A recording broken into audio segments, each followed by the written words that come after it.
ஆண்டவரே கத்தாவே, இந்த 6 மாதங்கள் கத்தர் ஆண்டவரே துதிக்க, ஆராதிக்க, செபிக்க, ஞாயிறு தோறும், வியாழக்கிழமை தோறும், வெள்ளிக்கிழமை தோறும் தேவனுடைய வார்த்தையை கத்தர் ஆண்டவரே பிரசங்கிக்க கத்தர் கொடுத்த தயவு கிருபை இரக்கங்களுக்காக உமக்கு நன்றி செலுத்துகிறோம். பிதாவின் சித்தம் செய்யப்படும்படியா, இயேசு கிறிஸ்து நாம மகிமைப்படும்படியா, பரிசுத்த ஆவியான வல்லமை வெளிப்படும்படியாக நாங்கள் செபிக்கிறோம். ஆகவே கத்தர் உண்டு பண்ணினானால் இதில் மகிழ்ந்து நாங்கள் கலிக்குற கரபோம். வந்திருக்க பிள்ளைகளை ஆஸ்வதிங்க, இன்னும் வந்து கொண்டிருக்கிற பிள்ளைகளை ஆஸ்வதிங்க. நாங்கள் துதித்து ஆராதித்து தேவனுடைய நாமத்தை மகிமைப்படுத்த வார்த்தையை தியானிக்க கத்தர் கிருபை இரக்கம் கத்தர் கொடுப்பீராக ரச்சால். வந்தவர்கள் வந்த வண்ணமாய் போகாதபடி என் ஆண்டோட பிரச்சனத்தன் வல்லமை அதிகமாக இந்த இடத்துல இருக்க முடியாது செபிக்கிறோம். அநேகர் மேற்கிலிருந்தும் கிழக்கிலிருந்தும் வடக்கிலிருந்தும் தெற்கிலிருந்தும் வருவார்களாக ராஜா. உம்முடைய நாமத்தை பிரசாவப்படுத்தும் எந்த இடத்துலும் வந்து நீர் ஆசீர்வதிப்பேன் என்று சொன்னீரே, அதன்படியாய் ஆசீர்வதிப்பதற்காக நன்றி செலுத்தி இயேசு நாமத்தில் செபிக்கிறோம் ஜீவனுள்ள அன்பு பரலோக தகப்பனே, ஆமென். நம்முடைய தேவனுடைய வார்த்தை எப்படி இருக்குன்னா, இருபுறமும் கருக்குள்ள பட்டயம். கிரேக்கத்தில் பார்க்கும்போது டிஸ்டோமாஸ் என்று சொல்லுகிற அர்த்தம். அப்படி என்று சொன்னால் it means 2 mouth of river. அப்படின்னா 2 வாயிலேருந்து ஆறு ஒழுகும். when there is a 2 mouth of river, இந்த மரைன் பீப்புள் தெரியும் என்ன நடக்கும்னா, நீங்கள் சேர வேண்டிய 2 ஆறோட தண்ணி வரும் பொழுது இந்த கப்பல் அந்த படகு வேகமாக போய் சேரும். So the river reach destination faster, வேகமாக நடக்கும். உங்களுடைய இலக்கை நீங்கள் வேகமாக கடந்து செல்லுவீர்கள். ஞாபகம் வச்சுக்கோங்க. இந்த டபுள் இருபுறம் கருக்குள்ள பட்டையன்னா என்னன்னு தெரிஞ்சுக்கோங்க. அதுக்கப்புறம் நீங்கள் சொல்ல ஆரம்பிப்பீங்க. அதுக்கப்புறம் சொல்லுகிறது யுவர் மவுத் ஸ்பீக்கிங். எவ்வளோ நீங்கள் ரொம்ப பேசுகிறீங்களோ அது யார் 2 மவுத்து அப்படின்னு சொன்னால், ஒன்று ஆண்டவருடைய வார்த்தை வாய், இன்னொன்று உங்களுடைய வாய். அவர் சொன்னதை நீங்களும் சேர்ந்து அதை சொல்லும்பொழுது நடக்காத காரியங்களெல்லாம் நடக்கும். ஆமென். புரியுதா? ஆண்டவர் சொல்கிறார், என்னுடைய தழும்புகளால் நீங்கள் குணமானீங்கன்னு சொல்லி வச்சிருக்கார். It is all written in the Bible. இந்த சொல்லி வச்சதை நீங்கள் சொல்லும் பொழுது கர்த்தர் ஆசீர்வாதத்தை கொடுப்பார். God shall supply all the needs according to the richness of His glory. தேவன் தம்முடைய ஐஸ்வர்யத்தின்படி குறைகள் எல்லாம் கிறிஸ்து இயேசுவுக்குள்ளே நிறைவாய் கொடுப்பார். இதை நீங்கள் சொல்லணும். இது சொல்லும்போது என்ன ஆகுதோ, ரீஸ்டோர் ஆகும். இது சொல்லும்போது என்ன ஆகும்? ரீஸ்டோர் ஆகும்னா திருப்பி நடக்கும். அது நிச்சயமாக நடக்கும். எப்படி நடக்கும்? எனக்கு அருமையான பிளஸிங் நடக்கும், உங்கள் வாழ்க்கையில் அற்புதம் நடக்கும், உங்கள் வாழ்க்கையில் சுகம் நடக்கும். ஸ்பீக் த வேர்டு. ஆண்டோட வார்த்தையை பேசுங்க. கர்த்தர் உங்களோட கூட என்னோட கூட இருக்கிறார். இஸ்ரவேல் என்னும் கன்னிகையே, மறுபடியும் உன்னை கட்டுவிப்பேன். மறுபடியும் உன்னை கட்டுவிப்பேன். நீ கட்டப்படுவாய். நீ கட்டப்படுவாய். சொல்லுங்க. நீ இல்லை, நான் என்ன பண்ணுவேன்? கட்டப்படுவேன். அப்புறம் மறுபடியும் நீ மேள வாத்தியத்தோடும் ஆடல் பாடல் செய்கிறவர்களின் களிப்புள்ள கூட்டத்தோடும் புறப்படுவாய். மறுபடியும் சமாரியாவின் மலைகளிலே திராட்சை தோட்டங்களை நாட்டுவாய். நாட்டுகிறவர்கள் அவைகளை நாட்டி அதன் பலனை அனுபவிப்பார்கள். எழுந்திருங்கள் சீயோனில் நம்முடைய தேவனாகிய கர்த்தரிடத்திற்கு போவோம் வாருங்கள் என்று எப்பிராயிம் மலையில் உள்ள சாமக்காரர் கூறும் காலம் வரும். கர்த்தர் சொல்லுகிறது என்னவென்றால் யாக்கோபின் நிமித்தம் மகிழ்ச்சியாய் கெம்பீரித்து ஜாதிகளுடைய தலைவரின் நிமித்தம் ஆர்ப்பரியுங்கள். சத்தத்தை கேட்க பண்ணி துதித்து கர்த்தாவே இஸ்ரவேலில் மீதியான உமது ஜனத்தை ரட்சியும் என்று சொல்லுங்கள். The remnant people of the Israel, God is going to give the salvation. இன்னும் மீதியாக இருக்கு. நான் சொன்னேன் இல்லையா, வார் நடந்து கொண்டு இருக்கிறது. இப்போ என்னமோ சீஸ்ஃபயராக இருக்குது. இப்போ நிப்பாட்டி வச்சுருக்காங்க. பட் ஒரு நாள் நடக்கும், மிகப்பெரிய உயிர் சேதம் இருக்கும். இஸ்ரவேல் என்னும் கன்னிகையே, மறுபடியும் உன்னை கட்டுவிப்பேன். ஆமாம், மறுபடியும் உங்களை என்ன செய்வாராம்? உங்கள் குடும்பத்தை கட்ட போகிறார், உங்கள் பிஸ்னஸை மறுபடியும் கட்ட போகிறார், உங்கள் வியாபாரத்தை கட்ட போகிறார், உங்கள் ஜாப் ஆண்டவர் கட்ட போகிறார், உங்கள் குடும்பத்தை கட்ட போகிறார், உங்கள் தேவைகளெல்லாம் ஆண்டவர் சந்திக்க போகிறார். மறுபடியும் கர்த்தர் கட்ட போகிறார். மீண்டும் ஆண்டவர் இடத்துல எப்போவுமே செகண்ட் சான்ஸ் ஒன்று இருக்கும். நீங்கள் சொல்லலாம், பிரதர் முன்னாடி மாதிரி நல்லா ஜெபம் பண்ண முடியல பிரதர், முன்னாடி மாதிரி நல்லா பைபிள் வாசிக்க முடியல பிரதர், முன்னாடி மாதிரி என்னால் வந்து ஆலயத்துக்கு வர முடியும், முன்னாடி ஆலயத்துக்குலாம் ரெகுலராக எடுத்து வச்சுருப்பேன், நான்லாம் ஆலயத்துக்கு போகணுன்னா முதல் நாளே ரெடி ஆகி எப்படா ஞாயிற்றுக்கிழமை வரும்னு அவ்வளோ சந்தோஷமாக இருப்பேன். அந்த சந்தோஷம் உங்களுக்குள்ளே இருந்தால் தான் அற்புதம் நடக்கும். ஆமாம், ஏதோ கடமைக்கு நீங்கள் ஞாயிற்றுக்கிழமைடா போகணும்ல சர்ச்சுக்கு, அவங்க மாதிரி இந்துக்கள் மாதிரி நினச்சிக்காதீங்க, கடையில் போய்ட்டு தோப்புக்காரனை போட்டு வர்றது மாதிரி. இல்லை இல்லை இல்லை, அது இல்லை. ஆண்டவர் சமூகத்தில் வந்து நீங்கள் உங்களை அர்ப்பணிக்கணும். You surrender yourself before the lord God. இந்த நாளிலே ஆண்டவர் சமூகத்தில் கர்த்தருடைய நாள், ஏதோ ஒரு கடமைக்கு சர்ச்சுக்கு போகணுமே, ஆகவே காலையில் 8 மணிக்கு போகணுமே அப்படின்னு வந்தால் எந்த ஒரு ஆசீர்வாதமும் நடக்காது. ஆகவே பிரியமான தேவச்சனமே, முன்னாடி ஜெபித்தேன், இப்போ ஜெபிக்க முடியல, முன்னாடி இருந்த சந்தோஷம் இப்போ இல்லை, இப்போ மன அழுத்தம், பிரச்சனை, போராட்டம் இதெல்லாம் இருக்குது. எல்லாத்துக்கும் உங்களுக்கு இருக்கிற மாதிரி தான் எனக்கும் இருக்கும். ஆனால் நம்ம எப்படி மேற்கொள்கிறோம்? நம்ம ஒவ்வொரு நாளும் ஆவியிலே ஜெபித்து ஆண்டோடைய சமூகத்தில் ஆண்டோடைய பாடல்களை பாடி துதித்து ஆராதித்து தேவ பிரசனத்தை ஆண்டவர் உங்களுக்கும் எனக்கும் கொடுக்குறார். மறுபடியும் ஆண்டவர் உங்களை உயர்த்துவார். பல இடத்துல ஆண்டவராக வசனம் சொல்கிறது மறுபடியும் மறுபடியும். He will build you. ஆண்டவர் திருப்பி உங்களை கட்டுவாராம். திருப்பி இடிச்சு போட மாட்டார், திருப்பி என்ன பண்ணுவாராம்? கட்டுவாராம். சொல்லுங்கள், திருப்பியும் என்னை கட்டி எழுப்புவார். ஆமாம், நீங்கள் சுகத்தை இழந்திருக்கலாம், ஆரோக்கியத்தை இழந்திருக்கலாம், ஃபினான்ஷியலில் இழந்திருக்கலாம். ஆனால் ஆண்டவர் திருப்பி உங்களை ஆஸ்வதிக்க போகிறார்.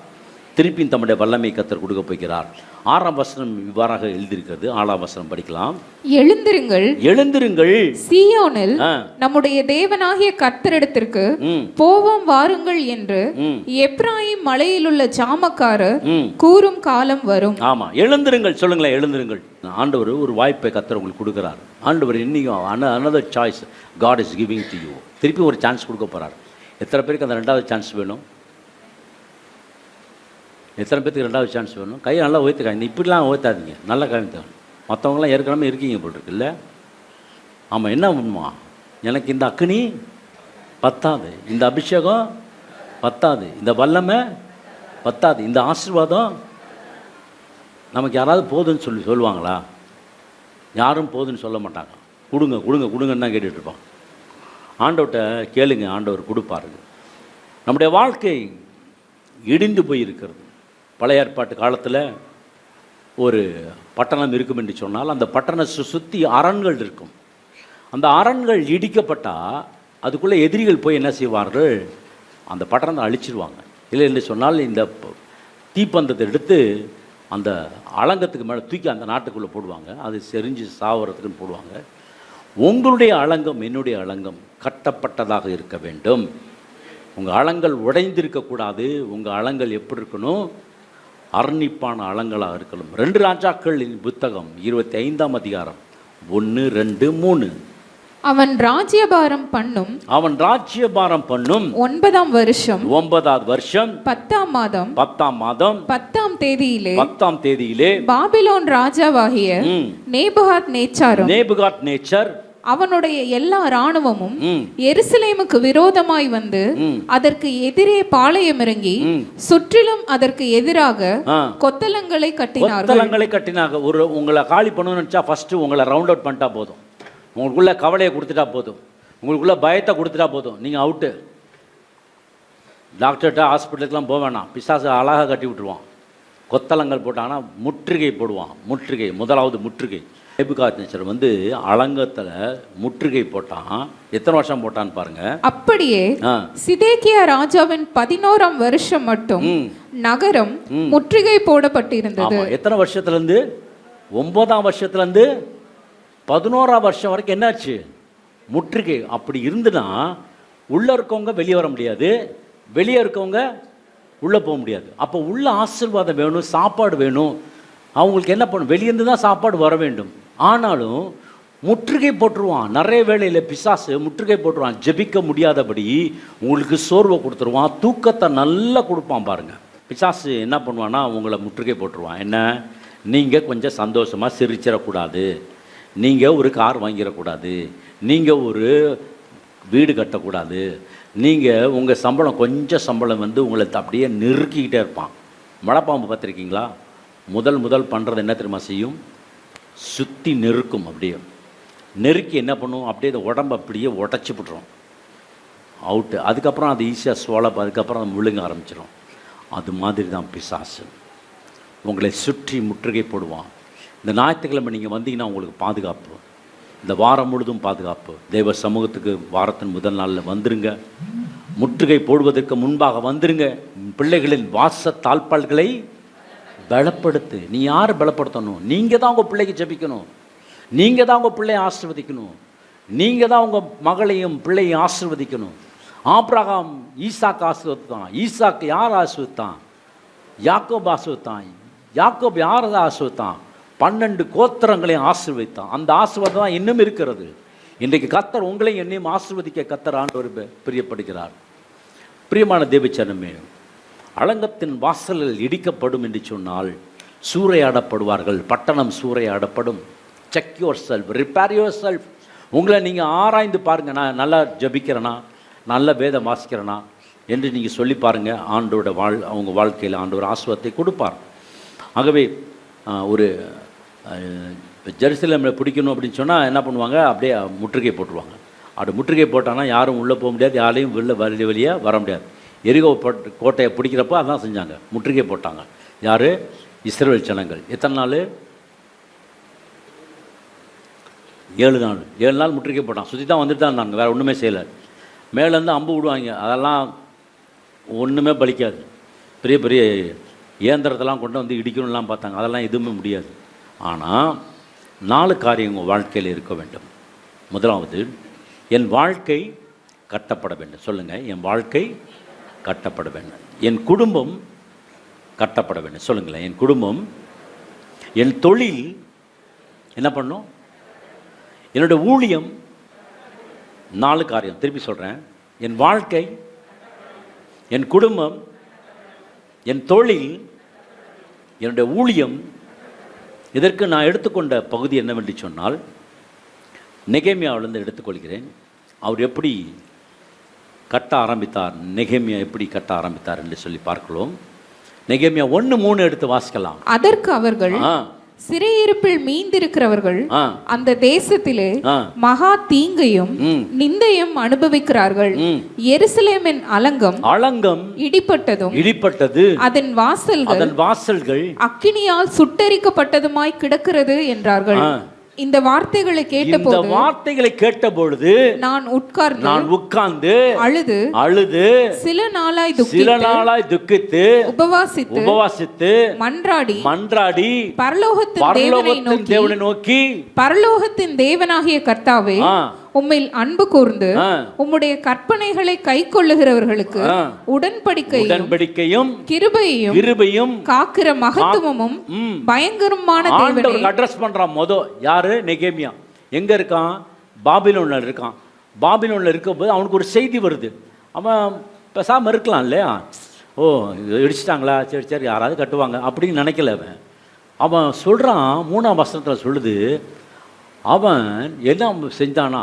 உட்கார்ந்து, அப்புறம் அழுது, அப்புறம் சில நாள் துக்கித்து உபவாசித்து மன்றாடி பரலோகத்தின் தேவனை நோக்கி, நோக்கி பார்க்குறான், பரலோகத்தை நோக்கி பார்க்க. இவனுக்கு மாத்திரம் ஏன் அந்த பாரம் வந்துச்சு? மற்றவங்களுக்குலாம் அந்த பாரம் இல்லை, இவனுக்கு மாத்திரம் அந்த பாரம் வந்து. கர்த்தருடைய ஆலயத்தை நேசிப்பவர்களுக்கு கர்த்தர் ஆசீர்வாதத்தை கொடுப்பார். நெகேமியாவுக்கு ஏன் ஆண்டவராக நெகேமியா புத்தகம் ஏன் இதில் வந்துச்சுன்னா, அவன் ஆலயத்தை கட்டினான், அதனால் அலங்கத்தை கட்டினான், அதனால் கர்த்தர் அவனுடைய பேர் இந்த புத்தகத்தில் இருந்துச்சு.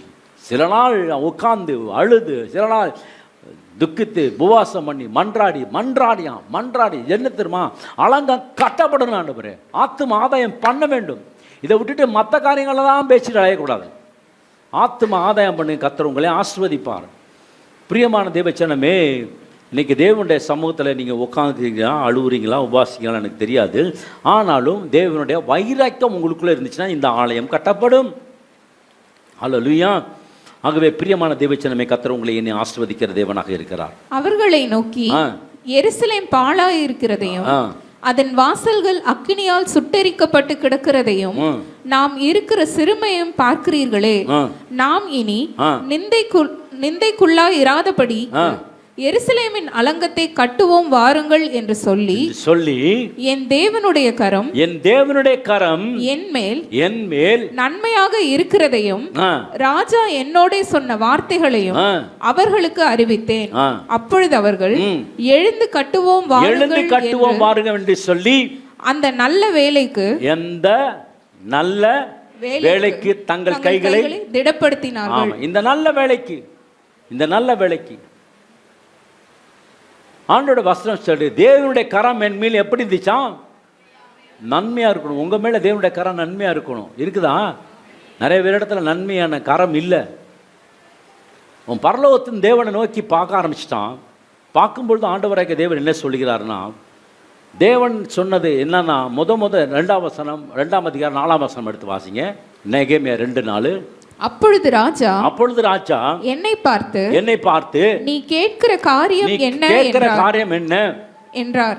அப்பொழுது நான் பரலோகத்தின் தேவனை நோக்கி ஜெபம் பண்ணி என்ன பண்றான்? இவன் ஜெபம் பண்றான். முன்னாடி 1ஆம் அதிகாரத்தை நீங்க பார்த்திருப்பீங்க. ஆமா, உட்கார்ந்து அழுது சில நாள் துக்கித்து உபவாசம் இருந்து மன்றாடி இதெல்லாம் பண்ண முடிச்ச பிறகுதான் யார்கிட்ட போய் நிற்கிறான்? ராஜாட்ட நிற்கிறான். ராஜா பார்த்து கேட்குறாரு, உன் முகம் ஏன் வாடி இருக்கு? நீங்க ஜெபிச்சுட்டு போனீங்கன்னா உங்க காரியம் வாய்க்கும். நெகேமியா ஜெபிச்சுட்டு போறான். ராஜாவுடைய கண்களில் தயவு கிடைச்சிச்சு. அதான் நம்ம 18 படித்தோம். தேவனுடைய தயவுள்ள கரம் என் மேல் நன்மையா இருந்தபடினால ராஜா என்ன பண்ணாரு? என்னை எடுத்து பயன்படுத்த ஆரம்பிச்சு. ராஜாவை என்ன பண்ண, நான் கேட்டதெல்லாம் கொடுக்க ஆரம்பிச்சார். ராஜாவோட கண்களிலே தயவு. தேவனை நோக்கி பார்க்கிறான். நம்பர் 1 தேவனை நோக்கி பார்க்கிறான். நம்பர் 2 ராஜாவுடைய கண்களிலே தயவு. நம்பர் 3 ஜனங்களுடைய கண்களிலே தயவு. அவங்க சொல்றாங்க, இந்த நல்ல வேலைக்கு பண்ணனா கைகளை திடப்படுத்தினாங்க. உங்க கைகள் திடப்படுத்தும். நீங்க ஜெபித்தீங்கன்னா உங்கள் கைகள் திடப்படுத்தும், உங்க குடும்பம் திடப்படுத்தும், உங்க பிள்ளைகள் திடப்படுத்த, உங்க வேலை உங்களுக்கு பெர்மனண்டாக இருக்கும், உங்க வேலையில உங்களுக்கு ஹைக் இருக்கும், உங்க வேலையில கர்த்தர் ஆசீர்வாதத்தை கர்த்தர் கொண்டு வருவார். நீங்க மாத்திரம் அழுது ஜெபித்து பாருங்க, கர்த்தர் சிறையிருப்பை மாற்றி போடுவார்.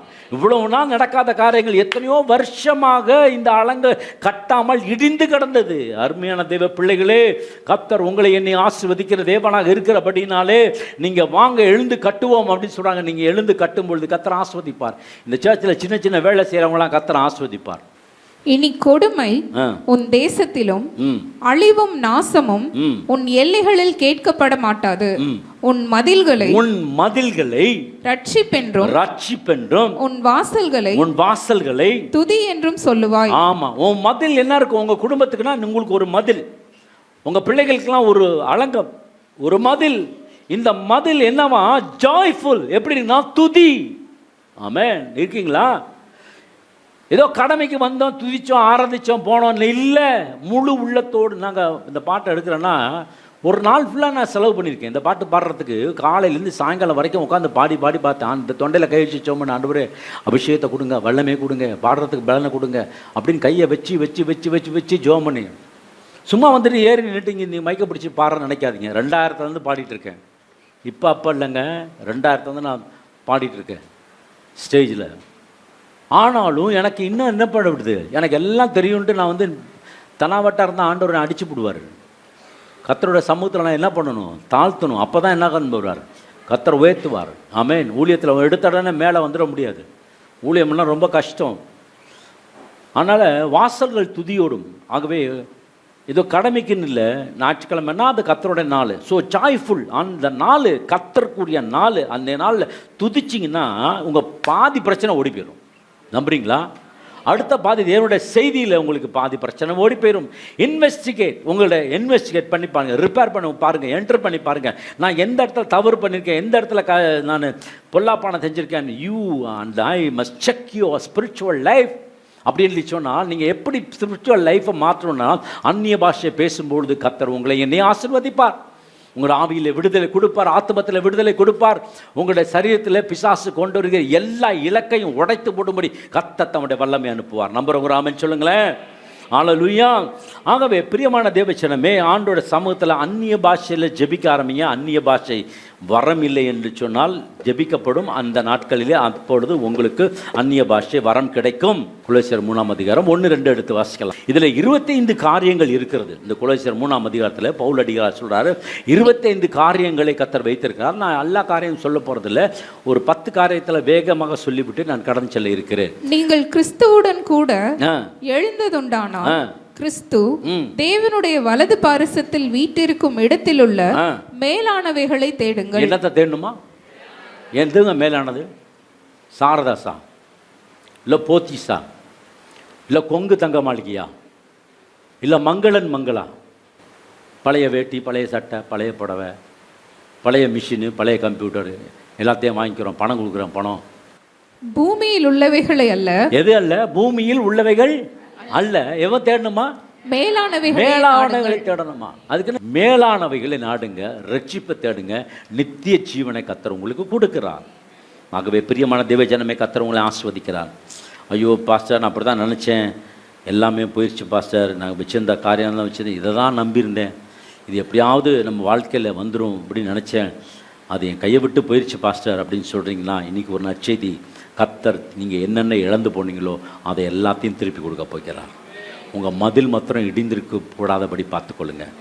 கொலோசியர் 3ஆம் அதிகாரம் 5ஆம் வசனம் எடுத்து வாசிக்கலாம். ஆகையால் விபச்சாரம், அசுத்தம், மோகம், துர்ரிச்சை, விக்கிரக ஆராதனை, பொருளாசை ஆகிய இவைகளை பூமியில் உண்டு பண்ணுகிற உங்கள் அவயவங்களை அழித்து போடுங்கள். பூமியில் என்ன பண்ணுது?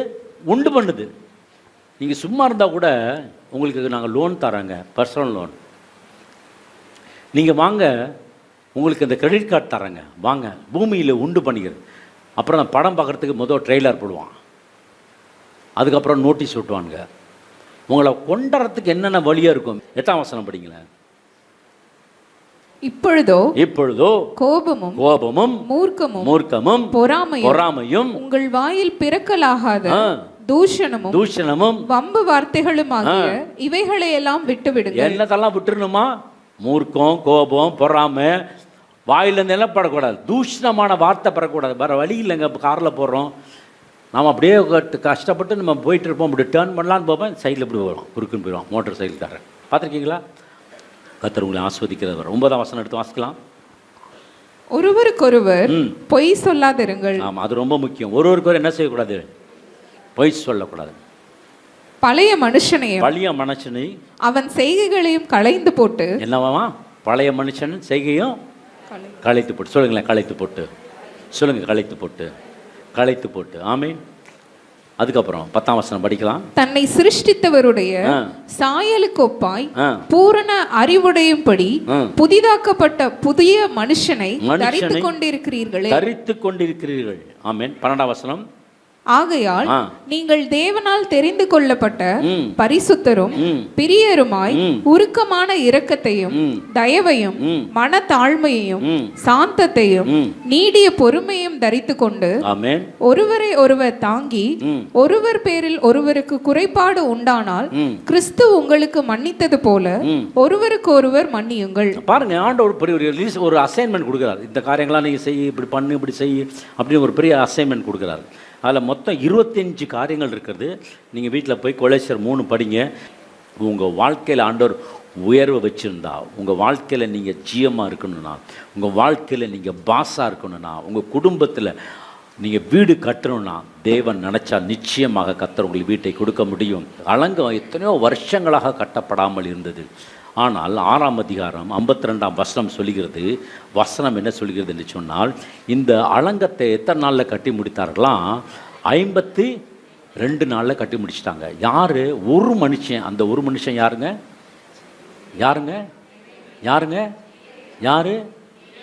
நீங்கள் இருக்கக்கூடாதா? நீங்கள் நெகமையாக இருக்கக்கூடாதா? லூக்கா 15ஆம் அதிகாரம் 30. அதற்கு தகப்பன் மகனே நீ எப்பொழுதும் என்னோடு இருக்கிறாய், எனக்குள்ளதெல்லாம் உன்னுடையதாய் இருக்கிறது. உன் சகோதரனாகிய இவனோ மரித்தான். பாருங்க, இருங்க. அதாவது இளைய மகன், மூத்த மகன் 2 பேர் இருக்காங்க, உங்களுக்கு தெரியும். இளைய மகன் என்ன பண்ணிட்டான்? சொத்துல பாதி வாங்கிட்டு போயிட்டான். எல்லாத்தையும் அழிச்சிட்டு பண்ணி திங்கிற சாப்பாடெலாம் சாப்பிட்றது அது கூட கிடைக்காம அப்பா வந்து தேடி வந்தான். அப்பா ஓடி வந்து கட்டி பிடிச்சி முத்தம் கொடுத்து அதுக்கப்புறம் என்ன பண்ணார், ஷூஸ் போட்டு அதுக்கப்புறம் ட்ரெஸ்ஸு கொடுத்து அதுக்கப்புறம் அவனை உயர்த்த வச்சு வீட்டில் பயங்கர ஆர்கெஸ்ட்ரா ஒழுத்த கண்டு அடிச்சு சும்மா நவுத்தினார். இது உனக்கு பிடிக்கல. யாருக்கு பிடிக்கல? அவங்க யாருக்கு பிடிக்கல? அவங்க அண்ணனுக்கு பிடிக்கல. அவன் சொல்கிறான், என்ன அவன் ரொம்ப இது செஞ்சுட்டு வந்திருக்கான், அவனை போயிட்டு இது நம்மளாக இருந்தாலும் அப்படி சொல்கிறோம், இவ்வளோ அழிச்சிட்டு வந்திருக்கான், அவனுக்கு போய் நீங்கள் வண்டியை கொண்டாடிட்டு இருக்கீங்க. அதுக்கப்புறம் அவன் சொல்கிறாரு, அவன் மரித்தான். என்ன மரித்தானா? அவன் மரிக்கலை. ஆண்டவர் பாவத்தில் விழுந்ததுக்கு அதோட டேர்ம் என்னன்னா மரிச்சிட்டான். அப்படித்தான் போட்டிருக்கு இல்லையா? 32 படிக்க. உன் சகோதரனாகிய இவனோ மரித்தான். அது போதும், மரித்தான், செத்து போயிட்டான். பாவம் செஞ்சனால செத்து போயிட்டான். திரும்பவும் என்ன பண்ணிட்டான்? உயிர்ப்பித்தான். எப்படிங்க? ரெசரக்ஷன் நடந்துச்சு. ஆவியில் பாவம் செய்யும் பொழுது ஆவியில் மரணம். திருப்பி ஆண்டவரை தேடும் பொழுது கத்தர் ஜீவனை கத்தர் கொடுக்கிறவர். காணாமற் போனான், திரும்பவும் காணப்பட்டான். ஆனபடினாலே நாம் சந்தோஷப்பட்டு மகிழ்ச்சியா இருக்க வேண்டுமே என்று சொன்னான் என்றார். ஹல்லேலூயா. இந்த பகுதி தான் ரொம்ப முக்கியம். 10,000 ரூபா சம்பளம் வந்துச்சுன்னா 1000 ரூபா காணிக்க கொடுக்குறோம், தசமபாகம் கொடுக்குறோம். 20,000 வந்துச்சுன்னா 2,000 ரூபா கொடுக்குறோம். 5,000 வந்துச்சுன்னா 500 ரூபா கொடுக்குறோம். அதே 1 லட்சம் வந்துச்சுன்னா எவ்வளோ கொடுக்கணும்? 10,000 கொடுக்குறதா? நம்ம பணம் கொடுக்கணும். இவர் நாளே சுற்றிட்டாலே பாரு. இல்லை, எனக்கு கொடுக்கல, தேவனுக்கு கொடுக்குறீங்க, ஆண்டவர் கொடுக்குறீங்க. எல்லாத்தையும் நம்ம கணக்கு வச்சுருக்கோம். எல்லாத்துக்கும் கணக்கு இருக்கு. நீங்களும் நானும் உங்கள் ஆவிக்குரிய வாழ்க்கையில் பழுது பாருங்கள். நான் கரெக்டாக இருக்கானா? நான் சரியாக ஜெபம் பண்ணனா? ஆலயத்துக்கு போனேன்னா? வேதம் வாசித்தனா? ஆண்டவருக்காக ஆண்டவரை பற்றி மற்றவருக்கு சொன்னால் பழுது பார்க்க வேண்டும். அதுக்கு அப்புறமேட்டு தான் ஆண்டவரோடுக்கு நீங்கள் வர முடியும். 2 கொரிந்தியர் 12:15 ஆதலால் நான் உங்களில் எவ்வளவு அதிகமாய் அன்பு கூறுகிறேனோ அவ்வளவு குறைவாய் உங்களால் அன்பு கூறப்பட்டிருந்தாலும் மிகவும் சந்தோஷமாய் நான் உங்கள் ஆத்துமாக்களுக்காக செலவு பண்ணவும் செலவு பண்ணப்படவும் விரும்புகிறேன். அவர் சொல்ற, நான் செலவு பண்றதுக்கு தான் நான் வந்திருக்கேன். எவ்வளோ அதிகமாக நான் அன்பு செலுத்தினாலும் அவ்வளோ அதிகமான அன்பு எனக்கு கிடைக்கல. பவுல் சொல்கிறார், எனக்கு கிடைக்கல. இவ்வளோ அன்பு செஞ்சேன், ஆனால் எனக்கு கிடைக்கல. இன்றைக்கி அதுதான். இன்றைக்கி பார்த்தீங்கன்னா சர்ச்சில் பார்த்தீங்கன்னா பயம் கிடையாது. எந்த சர்ச்லேயும் பயம் கிடையாது. இன்றைக்கி சர்ச்செல்லாம் நடத்துறது ரொம்ப ரொம்ப கஷ்டம். கஷ்டப்பட்டு டெலிவரிஸ் பண்ணி முடிப்பேன். ஆனால் கடைசியில் போகிறப்ப இந்த பாஸ்டர் 100 ரூபா வச்சுக்காங்க, 2 கையில் கொடுத்துட்டு போவோம். அது யாருக்கும் தெரியாமல் கொடுப்பான். சில பேர் பைபிளில் வச்சு கொடுப்பாங்க. அப்படியே காணிக்க ஆண்டவருக்கு காணிக்க கொடுக்கும்போது சந்தோஷமாக கொடுங்க, சந்தோஷமாக அறுப்பீங்க. ஹல்லேலூயா, ஸ்தோத்திரம். பிரியமான தேவச்சனமே, அப்போஸ்தலர் 20:31 எடுத்து வாசிக்கலாம். நான் 3 வருஷ காலமாய் இரவும் பகலும் கண்ணீரோடு இடைவிடாமல் அவனவனுக்கு புத்தி சொல்லி கொண்டு வந்ததை நினைத்து விழித்திருங்கள். ஆமென். அவர் என்ன சொன்னாங்களா? ரெஸ்டே இல்லாமல் என்ன பண்றாரு? அவரு இரவும் பகலும், வசனம் சொல்லுது, இரவும் பகலும் என்ன பண்ணாராம்? ஜெபிக்கிறாராம், கஷ்டப்பட்டாராம். அதே மாதிரி உங்கள் வாழ்க்கையில் பாடுகள் இல்லாமல் எந்த ஒரு ஆசீர்வாதமும் இருக்காது. உபத்திரம் இருக்கும், பாடுகள் இருக்கும். உங்களுக்கும் உபத்திரம் இருக்கும், பாடுகள் இருக்கும். விசுவாச வாழ்க்கையில் ரொம்ப பாடுகள் இருக்கும், உபத்திரம் இருக்கும். கவலைப்படாதீங்க, கர்த்தர் உங்களோடு கூட இருக்கார். நீங்கள் ஆராதிக்கிற தேவன் உங்களை தப்புவிக்க வல்லவராக இருக்கிறார். நம்புறீங்களா? கர்த்தர் ஆசீர்வதிப்பார். இரவும் பகலும் கண்ணீரோடு இடைவிடாமல் அவனவனுக்கு புத்தி சொல்லி கொண்டு வந்ததை நீங்கள் நினைத்து விழித்திருங்கள். எதில் விழித்திருங்க? விழிச்சிட்டே இருக்கணும் இல்லை. நைட்லாம் தூங்காமல் விழிச்சிருங்கன்னு சொல்லியிருக்காரோ? நான் விழிச்சிட்டே இருக்கேன்னு இல்லை. ஆவியில் விழித்திருங்கள். ஆமென். பாவம் செய்யாதபடி ஆவியிலே விழித்திருங்க. அப்போஸ்தலர் 20, 23, 24 எடுத்து வாசிக்கலாம்.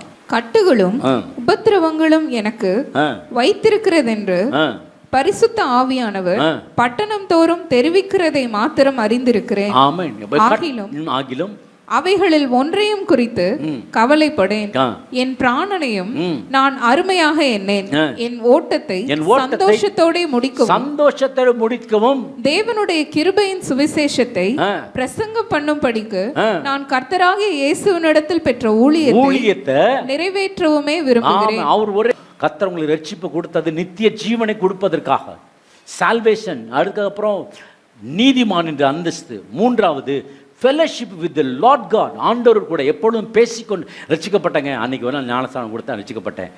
அப்புறம் என்ன பண்ணுறீங்க? அப்படியே இருக்கான் பார்த்தாரு, அப்படியே போயிட்டு இருக்கேன், கோயிலுக்கு போயிட்டு இருக்கேன். ஒருத்தர் இருந்தார், உங்களுக்கு என்ன காலிங் அப்படின்னாரு. அப்போ நான் வந்து சங்கலாண்டபுரத்தில் ஊழியம் செய்கிறேன். ஊழியம் ஆரம்பித்ததே சங்கலாண்டபுரம் தான். நான் சொல்கிறது 2004 2005 உட்காந்து ஆரம்பிக்கிறேன். எனக்கெல்லாம் பாட தெரியாது, கொள்ள தெரியாது, பிரசங்கம் பண்ண தெரியாது. இப்போ என்னை கூட்டிட்டு போவாங்க, நான் சேர்ந்து பாடணும், கொள்ளணும். அங்கே ஆரம்பித்தது. அதோடு இல்லை, அப்புறம் பார்த்திங்கன்னா அதோட எங்கெங்கெல்லாம் போக ஆரம்பித்தேன்.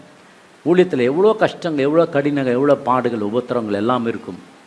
ஆனால் கத்தருக்காக ஒருத்தன் ஊழியம் செய்யணும், கத்தர் அவனை பிச்சைக்காரனாக மாற்ற மாட்டார், ஐஸ்வரனாக மாற்றுவார். நம்புறீங்க? ஆமென்னு சொல்லுங்கள்.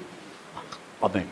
எனக்கு நல்ல வந்த ஆப்பர்ச்சுனிட்டி பேபி மரைன் இன்ஜினியரிங் சொல்லி, பேபி மரைன் என்று சொல்லி பட்டுக்கோட்டையில் இருக்கிறது மிகப்பெரிய ஒரு ஃபிஷ்ஷிங் இண்டஸ்ட்ரி. 2004 2005 அன்றைக்கி எனக்கு ஆஃபர் பண்ணது 25,000 சம்பளம், ஃபோர்டு ஐகான் காரு, அப்புறம் வெல் ஃபர்னிஷ்டு ஹவுஸ். எனக்கு அந்த வீடு தரேன், நீங்கள் ஊழியம் செய்யுங்க, 300 பேர் வேலை செய்கிறாங்க, அவங்களுக்கு நீங்கள் சுவிசேஷன் உங்களுக்கு அந்த வேலையெல்லாம் முடிச்சுட்டு சாயங்காலம் பைபிள் ஸ்டடி எடுங்க அப்படின்னு சொல்லி எனக்கு வந்து சொன்னார்கள். நான் அவரை போய் பார்த்தேன். எங்கன்னா டீ கார்டன் எக்ஸ்பிரஸில் கேரளா அவர் அங்கே இப்போ ட்ரெயினில் வராரு, அவரை வர சொல்லுங்கள் பார்க்குறேன்னு சொன்னார். பார்த்துட்டு நீங்கள் மேங்களூருக்கு ட்ரைனிங் போங்க அப்படின்னு சொல்லிட்டார். உடனே சொல்லிட்டார். எனக்கு என்ன செய்யுதுன்னா பிடிக்கல. நான் போவது 7வது கம்பெனி. 6 கம்பெனி ஏறி இறங்கிட்டேன். என்ஜிஓவில் போய் ஒர்க் பண்ண முடியல, அதுக்கப்புறம் ஒரு HDFCயில் ஒர்க் பண்ண முடியல, அதுக்கப்புறம் பேங்க் ஆஃப் இந்தியாவில் ஒர்க் பண்ண முடியல, எல்லாமே முடியல. இதுலேயும் பார்த்தேன், வேணாம் பிரதர், எனக்கு வேணாம். காலைல ஃபோன் பண்ணி வீட்டில் கூப்பிட்றேன், பிரதர் நம்மளாம் ஊழியம் சேர்த்து தான் இருக்கோம், நீங்கள் எல்லாம் கரெக்டு, நீங்கள் சொல்கிறதெல்லாம் கரெக்டு, ஆனால் நீங்கள் என்ன பண்ணுங்கள், இந்த வேலையில் ஜாயின் பண்ணிட்டு நீங்கள் ஊழியம் செய்யுங்க, கர்த்தர் ஒன்றும் கோச்சிக்க மாட்டார்.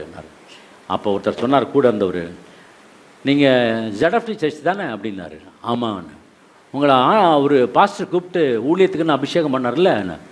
அப்பா நல்ல வேலை சொன்னார்றான்னு சொல்லிட்டு, ஆமாம் பிரதர், வேறு யாராவது போட்டுருங்க, இன்னை போட்டால் நான் வேலையை விட்டு வந்துடுவேன், நீங்கள் வேறு யாராவது போட்டுக்கங்க. அப்படி விட்டுட்டு வந்தது தான் இந்த ஊழியம். ஆமென். அல்லேலூயா. நாங்கள் இருந்திருக்கலாம், எவ்வளோ வசதி எனக்கு இருந்திருக்கலாம், ஆனாலும் ஆண்டவருக்காக வேலை செய்வேன். கஞ்சியோ கூழோ எது குடித்தாலும் பரவாயில்ல, கர்த்தருக்காக நான் ஊழியத்துக்கு தொடர்ந்து நிற்க ஆரம்பிச்சிட்டேன். 2 பிள்ளைகளை அழகாக ஆண்டவர் கொடுத்துருக்கிறார். மகள் டெபோரா, 2 பேர பிள்ளைகளை கர்த்தர் கொடுத்துருக்கிறார். ஆமென். ஹல்லேலூயா. சந்தோஷமாக இருக்கிறது. மகனை கொடுத்துருக்கார், மருமகளை கொடுத்துருக்கார். என் குடும்பத்தை கர்த்தர் ஆசீர்வதிச்சிருக்கார். உங்கள் குடும்பத்தையும் கர்த்தர் ஆசீர்வதிப்பார். எல்லாமே நடக்கிற பிரதர், நாங்கள் நினச்சிட்டே இருந்தோம், இப்படியா வரணும், இப்படி தான் நடக்கும்னு நினச்சிட்டு இருந்தேன், ஆனால் எதுவுமே நடக்கலை அப்படின்னு சொல்லாதீங்க. தேவனால் கூடாத காரியம் ஒன்றுமில்லையா.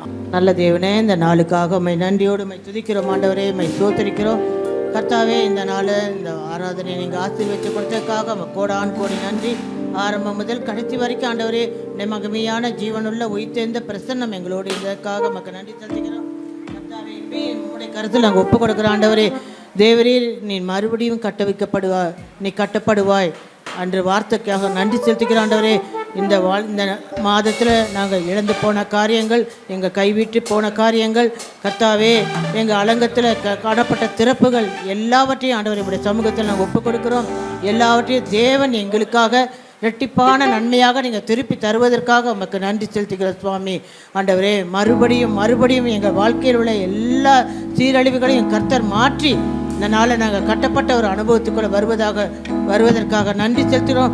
எங்கள் ஆவிக்குரிய பலிபீடங்கள் செப்பனிடப்பட்ட ஆண்டவரே உடைய பலிகள் இடத்தக்கதான புதுப்பிக்கும்படியாக உடைய சமூகத்தை நாங்கள் ஜெபிக்கிறோம். கொடுத்த சாட்சிகளுக்காக நமக்கு நன்றி செலுத்துகிறோம். கர்த்தாவே, தொடர்ந்து நீங்கள் காத்துக்கொள்ளுங்க. சுகவீனம் பலவீனங்கள் மாற்றி போடும்படிக்கு நாங்கள் ஜெபிக்கிறோம். எல்லா பலவீனங்களும் மாறட்டும். சரீர பலவீனங்கள் ஆண்டவரே கட்டப்பட்டு ஆரோக்கியமாக மாறும்படிக்கு நாங்கள் ஜெபிக்கிறோம். கர்த்தர் பெரிய காரியங்களை எங்கள் வாழ்க்கையில் செய்யுங்க. நான் கடந்த மாதம் முழுவதும் நீங்கள் ஆசீர்வதித்து காப்பாற்றி புதிய கிருபைகளை கொடுத்தீங்களே, வரக்கூடிய புதிய மாதத்தில் இதை காட்டில் ஆண்டவரே பெரிய பெரிய ஆசீர்வாதங்களை, நன்மைகளை நாங்கள் சுதந்திரிக்கத்தக்கதாக கர்த்தர் எங்களை ஆசீர்வதி. இயேசு நாமத்தில் ஜெபிக்கிறோம், ஜீவனுள்ள நல்ல சுவாமி. ஆமென். தேவைக்கு 9894913619.